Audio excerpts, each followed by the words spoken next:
Every single person here today can make the choice to have a better future, and it's possible. You know, right now the future's not looking so good. We have climate science that shows us that we have to, at all costs, avoid a 2 degrees rise in global average temperatures if we are to have a livable future, if we are going to avoid this snowball effect of catastrophic climate change. Right now, climate change is the biggest threat to that future. So let's look at what we know about climate change. We know the history. We know that history shows us that carbon emissions have been rising at unprecedented rates since the Industrial Revolution, and we can see that up here. We know the physics that show us that this is going to continue happening unless we make meaningful change in regards to those carbon emissions. And we know that this climate change is human-induced, mainly from our use of fossil fuels like coal, oil, and natural gas. The last thing that we know is that climate change is causing human suffering, and it's going to continue causing human suffering, and I've seen it. Last year, my junior year of college, I decided to study abroad in India in a program called Social Justice, Peace and Development. And while I was there, I took a course on environment and ecology. And one thing that I learned while we were traveling around India was that a lot of farmers lately, within the last 10 and 15 years, have been unable to grow their crops because of rising temperatures. They've had lower yields of millet, and they've had a rise in insects because of these hotter temperatures that have made it so that they can't make ends meet and they can't grow food.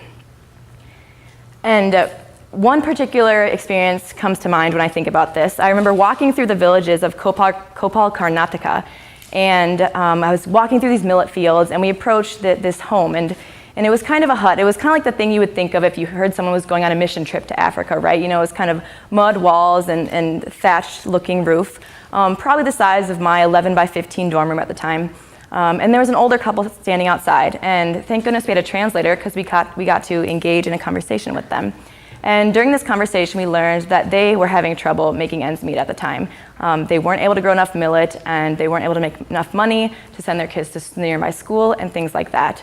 And this couple graciously asked us to come into their house, and we did.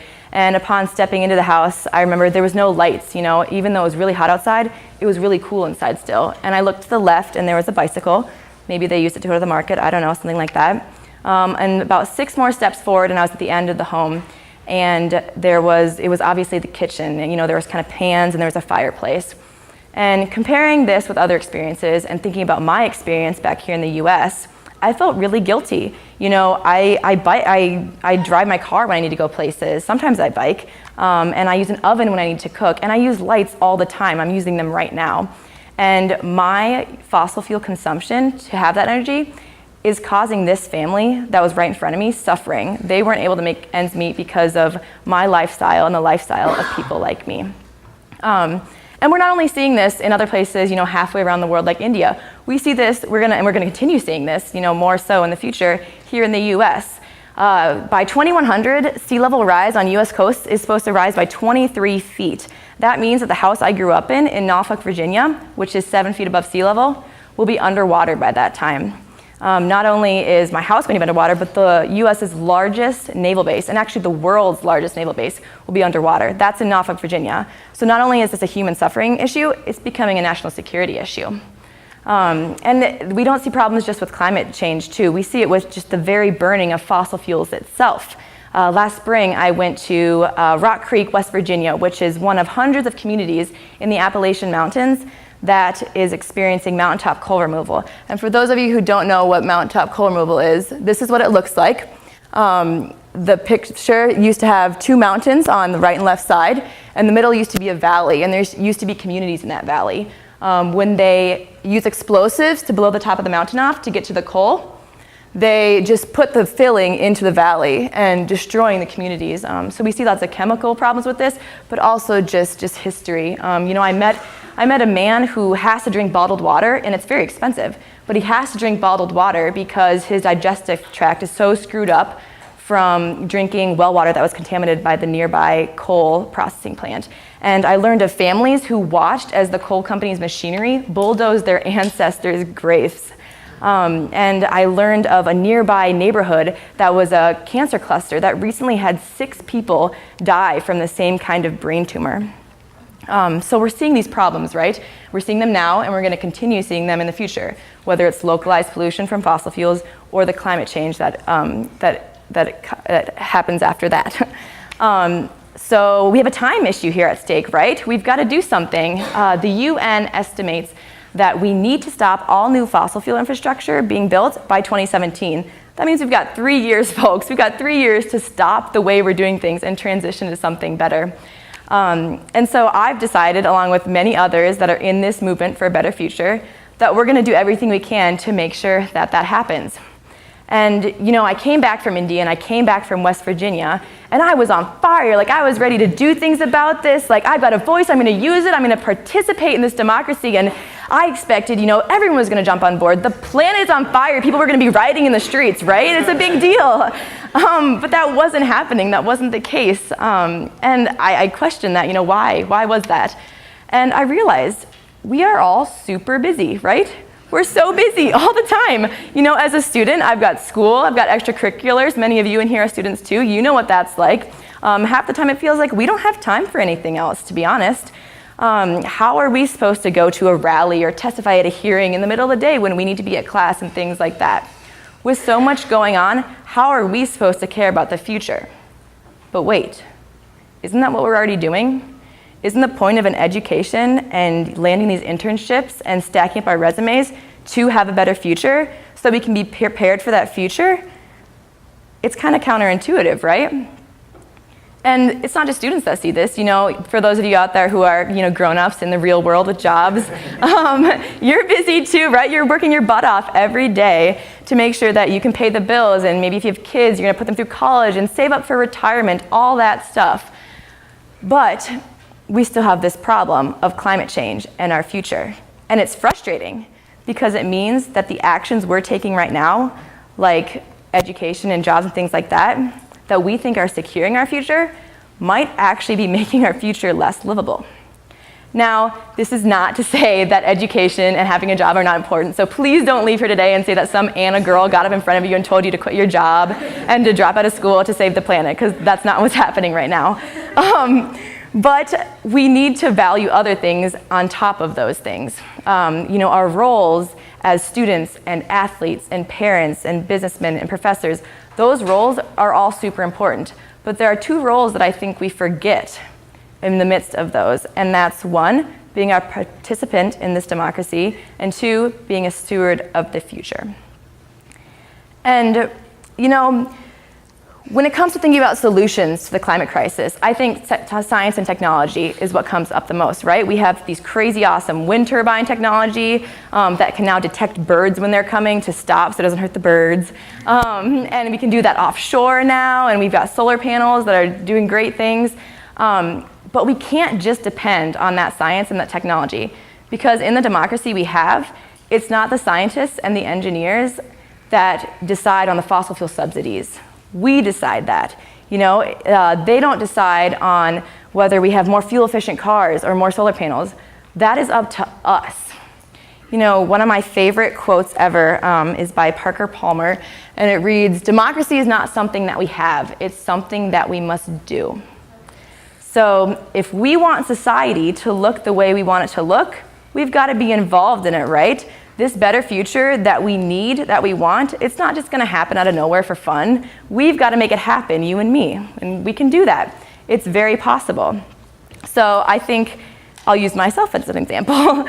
So as a student right now, I'm about to graduate from Gustavus Adolphus College, and I am on the track team, and I've got an internship, and I'm in clubs here and there, that sort of thing. But I'm still playing these roles as a steward of the future and participating in democracy. You know, we rocked it last month. We had 25 students who joined 1,000 students from all over the country in Washington, D.C. for the XL Descent, which was a protest against the Keystone XL pipeline. A pipeline that, if approved, would carry 830,000 gallons of tar sands oil from Alberta, Canada to the Gulf of Mexico each day. Basically locking us into a climate disaster, you know, no big deal. So we had 1,000 students that came out and said, you know what, this is not all right. And if you look at the sign here, it says, Obama, stop this pipeline, or the people will. That's what's happening. That's the people. The people are going to stop that pipeline. Us in this picture, me, you, all of us, we can make that happen. And we had about 400 people get arrested at this, and this isn't to say that every one of you should go out and get arrested, because that's also not what I'm saying. But it's an option if you're interested. But there's lots of other things we can do. For those of you who have heard about divestment from fossil fuels, we have a kick-ass divestment campaign here on campus. It's awesome. One of the leading ones in Minnesota. And we are working each week to ask our college to divest its endowment from fossil fuels.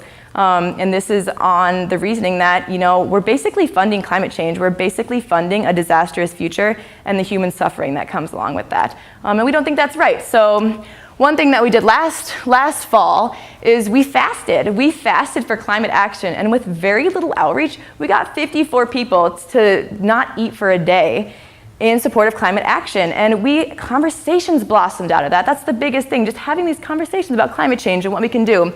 That was probably our biggest thing with that. But here's a picture of some of us. We kind of rallied on the front steps of the school there, asking for divestment and telling people what we were doing about how we were fasting for climate action. This is something that anyone can do. I think, at this point you might be thinking, okay, so Anna, what do I do exactly? That's what you're doing. What do I do? And honestly, the answer is anything, something, just do anything. It's like Nike. But I can't be the one to tell you what your place in this movement is. And I think something important to remember when we're thinking about climate change and what we're going to do about it and how we're going to pursue this better future is that half the time, people like me, we have no idea what we are doing, like at all. And we're just trying things here and there, just to try to set off sparks, see if they'll catch, and we don't know what's going to catch. Because in this movement for a better future, if we knew what was going to work, we would have done it already by now, right? We would have already solved this climate crisis. We would already have a secure future, and we would know that the future was going to be okay. So I think a good example of this, this last summer, I biked 1,300 miles through Vermont and New Hampshire to try to build resistance to a tar sands pipeline. Fun side note, that's how I learned that Vermont and New Hampshire have mountains, when I biked through them. So that was fun. I was like, future, let's go. All right, I got this. If only my track practices were like that, where the future was at stake, I'd run so much faster. But they're not. That's okay. But yeah, basically the point of us biking through Vermont and New Hampshire was to go from community to community on our bikes and just engage in conversations with folks about climate change and try to get their support for opposition of this pipeline. And some things worked, some things didn't. And I really had no idea what was going on half the time. And the half that I did, I was either biking or I was awkwardly sitting at a farmer's market like this. We had no materials, we had nothing. We were just setting things up in signs and saying, hey, talk to us about the future. And it works, it really does. There's so many things that we can do. So, like I said, the point is not, the point of this is to say that there's nothing that you're supposed to do to have a better future. That's something that I can't decide for you, and it's something that's going to come from within and that you're going to decide for yourself, because you have a place in this movement, every single one of you, and so does everyone else. And last week I was at a tar sands rally up in St. Paul, and we went to a hearing to testify in front of the Public Utilities Commission. And we were asking them to stop the expansion of the Alberta Clipper tar sands pipeline, for those of you who might know it. And a little girl, I couldn't tell how old she was, but she approached the bench, and she said, hi, my name's Laura, and she was 11. She said, I'm 11 years old, and I don't want the pipeline because I want to save the ducks. And everyone just kind of laughed, and they loved it, of course, and the judge was like, okay, so tell me more, Laura, and she proceeded to say, how the ducks would be harmed if there was an oil pipeline underneath the lake, and their feathers would disperse and it would be itchy and it might get into she said, it might hurt their insides. It was really cute. And she continued to say, I don't want my kids in the future to not have ducks because of this. And she then told that she had a feather with her, and she said, I would like to demonstrate how the oil affects the duck feather. And he was like, okay, you can do it from there. And suddenly her voice wasn't this timid little girl. It was like, no, I prefer if you would do it. And I was like, whoa, okay. So here's this little girl who cares about these ducks, who was, challenging this judge to look at how this oil was going to affect this bird's feather. And she walked up to that bench and she gave him whatever solution they had, and then the duck feather, and he did it. And it was awesome. And, you know, like Laura, everyone here has a place in this movement, and you have a reason to care, and so you just need to find your ducks, right? So, you know, every generation has its own challenges, and so far, every generation has overcome them. Well, this is our challenge, and now is the time to face it and to take action. We can do democracy now, and create this better future that we want. So, knowing what we know, you're left with a choice. A, continue business as usual, or B, take meaningful action towards a better future. Thank you.